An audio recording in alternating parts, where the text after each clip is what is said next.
Alright, hope you're all doing well. I know I haven't posted a video on the course for quite a while, but I thought this video was necessary for quite a lot of you, as many of you understood the concepts but you weren't able to piece the puzzles together.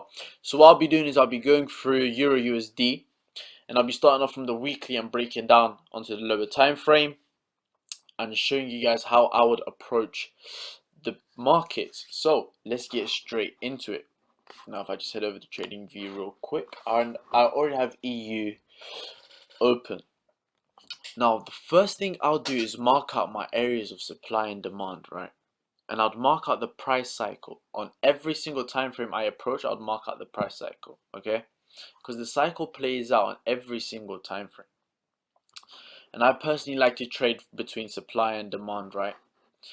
So the first thing that I can clearly identify is that price has reacted of this weekly supply right over here. Right, we can clearly see some rejections at this point over here. Now once we got some rejection, the price started to pull back.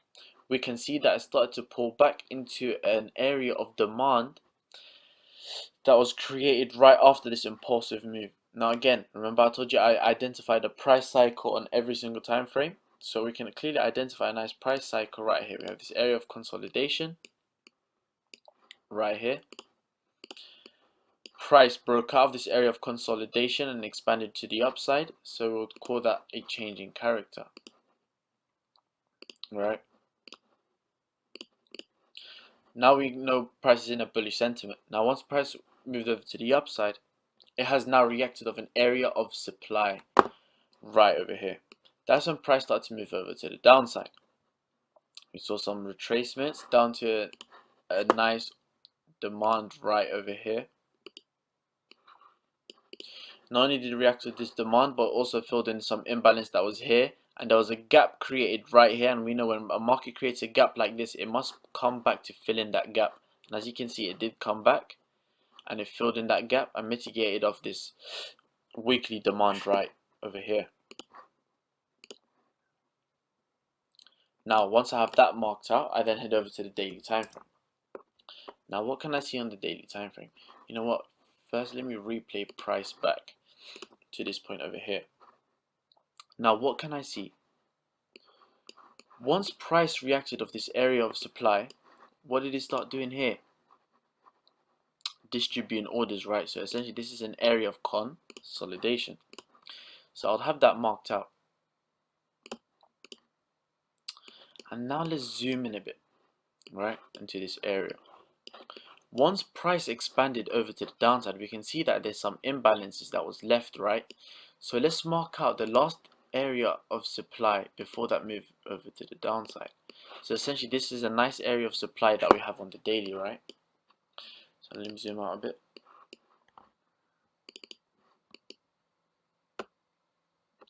Let me extend that area of supply. So now I know that price is approaching this area here. So what I'll simply do is wait for price to tap into this area before I start to make any decisions. I want to see how price reacts at this point, right? So let's continue to play price and watch how it approaches that area of supply. And remember the price cycle again, yeah, consolidation, expansion. We had some imbalance there that needs to be filled. Price retrace to fill in this. Is starting to go towards this area of imbalance and this area of supply. So now what we're going to want to do, we're going to want to short to catch that reversal. And now what do we have here again? Another area of consolidation. So we now know when we come to sell off from this area, we can target an area of demand anywhere here. And I can already identify one. At this point we have some nice imbalance here, and that was an unmitigated area of demand right here. So when price reacts of this level, I'll be looking to short potentially to this area over here. Now let's play price. Wait for it to tap in. There it is. Alright, let's replay price back to when it actually tapped. Now we head over to the 4 hour. Notice something here. As price is approaching this zone, it's starting to weaken. Notice how the move isn't impulsive anymore. It's very weak as it approaches this zone. This is a good sign, right? Now if I take out my RSI, what can we see? Price is creating higher highs, right? But then when you look at the RSI, what's price creating? Higher lows, right? Sorry, not higher lows. Lower highs. I know it's a bit late, I'm a bit sleepy. So it's creating lower highs, right? So we have some lower highs here and some higher highs being created here. Now that's a strong sign of a reversal. So that's one confluence, right? Now let's wait for price to actually tap into that zone. There it is. Now once price has tapped into that zone, we head over to the 1 hour time frame. Now let's get rid of our RSI. Sweet. So now that price has tapped into that area of supply that we had marked out on the daily, we still don't want to enter because our stop loss will be way too huge, right? Now if we entered, our stop loss would have been 60 pips. We don't want to do that. We want to wait for a lower time frame confirmation entry, right? Now on the hourly, I would personally like this structure to be broken before I look for any sells, right? We can head up, let's stick to the 1 hour for now. Would want this structure to be broken before we start to look for any sell positions, right? Because we don't want to be selling from here with a 60 pip stop loss. So now let's continue to play price and wait for that breaker structure.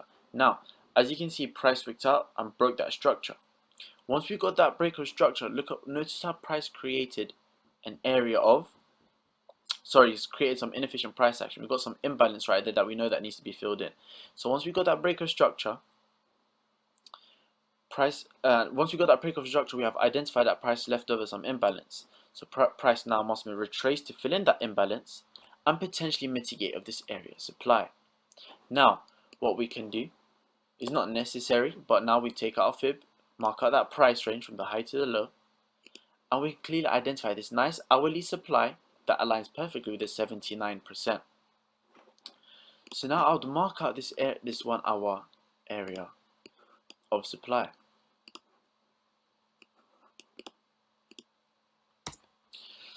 And now what I'll do is break it down. I'll head over to the 30-minute and see if I can refine it to anything. We can go off this candle. 15-minute. Beautiful. That would have been the last candle before that move over to the downside. And I'll set my stop loss at the top of that move. So I'd potentially enter up that 15-minute. Let's head over to the 5-minute, see if we see anything. Oh shit. Data point unavailable. Oh, for fuck's sake. Alright, let's replay price back, no worries. Play back here. Head over to the hourly.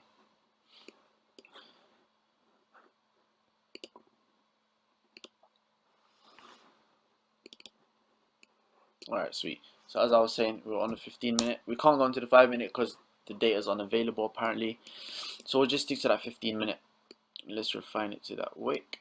And let's still have set our stop loss of the hourly. Sweet, so that would have been our entry, right?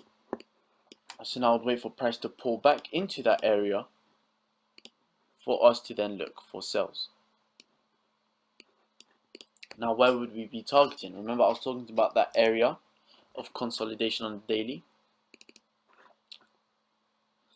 This area right here. Now we look for any imbalance. First of all, let's identify the liquidity, right? Let's get rid of that divergence. What can you spot over here? Trend line, right? Price is respecting this level here. It's respecting it all the way. And what does that build? It builds liquidity, right?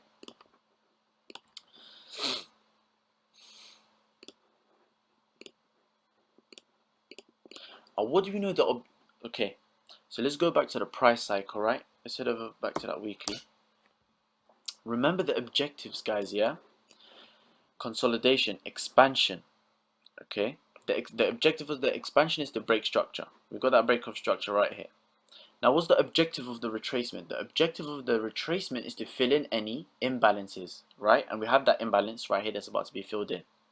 Now, the reversal is about to happen. And what's the objective of the reversal? The objective of the reversal is to seek liquidity to take it out, right? Now, if we head over back to that 1 hour again, what have we identified here? Liquidity, right? And now we know we're in a reversal phase. And what's the objective of the reversal? To take out any liquidity, right? So that was another confluence for us to take that sell. We have some sell side liquidity here, and we have some imbalance at this point over here.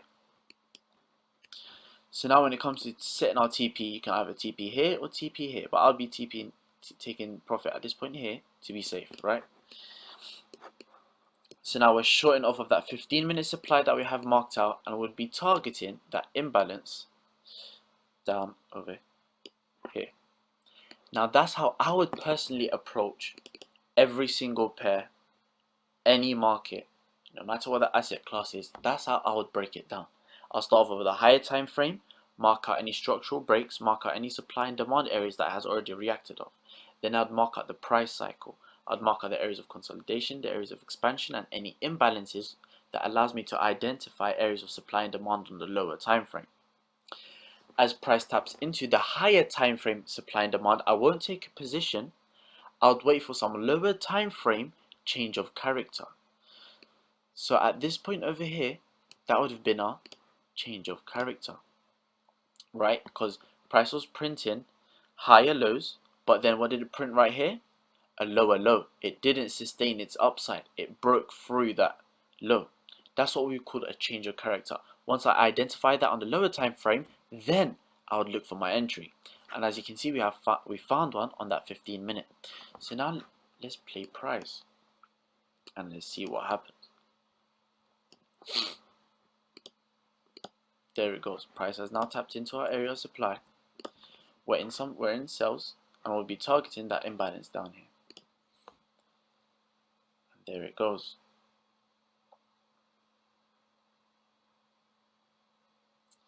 It's as simple as that. That's how I personally like to approach any pair. Mark out the price cycle. On the higher time frame, mark out my areas of supply and demand, wait for a reaction of the higher time frame areas of supply and demand, and then wait for a change of character on the lower time frame. Then I'll get in on that confirmation entry. Okay? And remember guys, you have to remember what phase you're in. Make sure you're identifying whether you're in a retracement phase or you're in that reversal phase. Because when you identify the phase that you're in, you understand the objective of you understand the objective of where price is heading. So because we identify that we're in a reversal phase right now, remember, what's the objective of the reversal? To seek liquidity. So now that we know we're in a reversal phase right here, we then start to look for liquidity areas, because that gives us a confluence to short. We have identified our liquidity area right here. So now we know that when price reverses, it's definitely going to seek this liquidity. So that gives us a confluence to short. Not only because we've got a change of character, but also because there's liquidity that we know the reversal is going to seek. Alright guys, I hope that was very straightforward. So as you can see, price has hit our take profit and filled in that imbalance. Could have secured a nice 1 to 25 risk to reward on this trade. Feel free to message me if you do have any questions, and I hope you lot enjoyed this video. Take care.